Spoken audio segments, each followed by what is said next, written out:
Today, we're diving into a multi-billion-dollar industry that really operates right from the privacy of our pockets.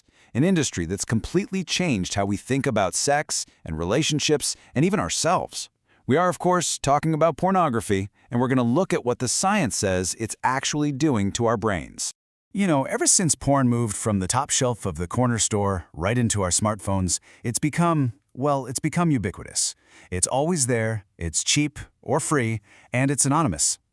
But if we push past all the social debates for a second, there's a really crucial question.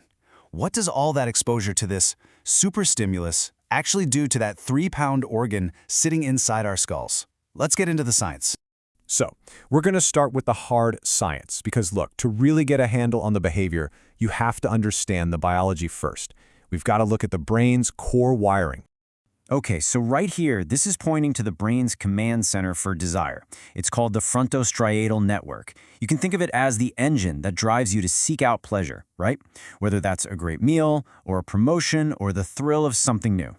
This whole network runs on dopamine, and pornography, well, it sends it into absolute overdrive. So researchers over at the Max Planck Institute, they wanted to see what all this intense stimulation might actually be doing. They scanned the brains of 64 men, and what they found was this really significant negative link. Basically, the more hours of porn a man reported watching per week, the less gray matter they tended to have in a T part of that reward system. And it wasn't just about the physical structure of the brain. When these same men were shown sexual images, the researchers saw that higher porn use was also linked to a blunted response, less activation in another key part of that reward circuit. It kind of suggested desensitization, but happening at the neural level. Then they found this third piece of the puzzle: weaker communication, a weaker signal between the part of the brain that's seeking rewards and the prefrontal cortex. Now, why does that matter? Well, the prefrontal cortex is like the brain's CEO. It's in charge of impulse control, good decision-making. Weaker connections there could mean it's just harder to hit the brakes on that reward-seeking behavior. But here's where things get really complex, and we have to be super precise. The scientists themselves asked this critical question: is porn actually causing these brain changes? Or could it be that people who are just born with these particular brain traits find pornography way more rewarding in the first place? It's that classic chicken or egg problem. And right now, the science just can't give us a definitive answer. So, with that brain science as our foundation, let's now look at the behavioral patterns that researchers have seen. You know, how does just casual viewing sometimes turn into something that feels more compulsive? One study actually outlines this 5-stage process that some users report going through. It tends to start with just simple discovery, then it moves into more regular experimentation. And then for some people, it keeps going. A really key stage here is number 3. Escalation. That's the need for more intense, more novel content just to get the same feeling. And that can lead to compulsion, where it feels out of control, and for some, ultimately this feeling of hopelessness. And this quote from a research participant, it just perfectly captures that escalation stage. He explains that it isn't really about a specific type of content. It's about the novelty itself. It's about that adrenaline rush, that dopamine hit that comes from seeing something new, something shocking. The brain starts chasing the novelty, not just the sexual stimulus. Okay, so we've seen the potential changes in the brain and the behavioral patterns. But what about the effects outside of a lab? How does all of this translate into people's actual lives, their relationships, and their mental health? The research points to a pretty wide range of potential impacts.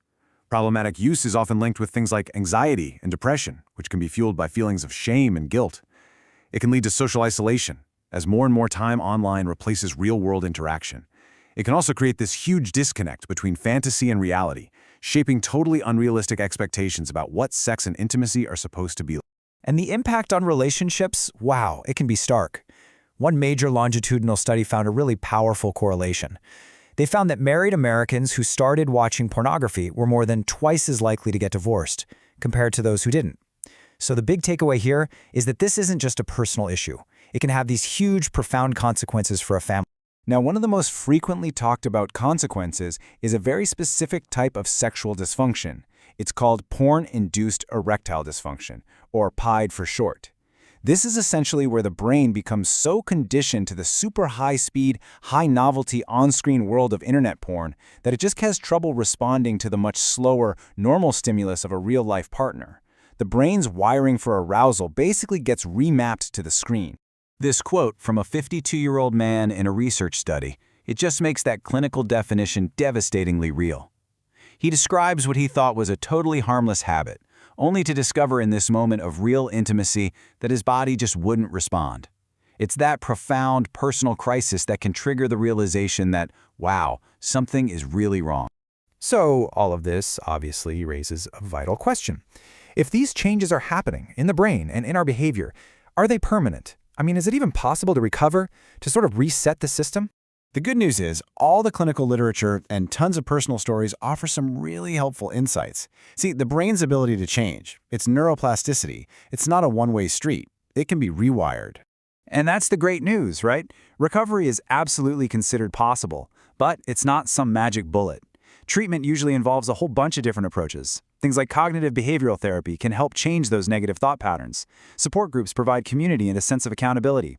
And a lot of times, it means dealing with other underlying issues, like depression or anxiety, that might be fueling the whole thing. A huge part of this recovery is often a period of complete abstinence from porn, which people in these communities call a reboot. The whole idea is to give the brain's reward circuitry time to just recalibrate, to resensitize itself to normal, everyday life. And both clinical reports and personal stories suggest that for some men, this process really can, over time, help reverse issues like PIED. And so here we are, right back where we started, with that fundamental scientific riddle. The evidence shows this powerful link between heavy porn use and specific changes in our brains, in our behavior, and in our lives. But that question of causality, that's still the frontier of this research. Are we products of our media? Or does our own biology lead us to choose the media that stimulates us the most? It's a question that really gets to the very heart of the relationship between our brains and our crazy modern world.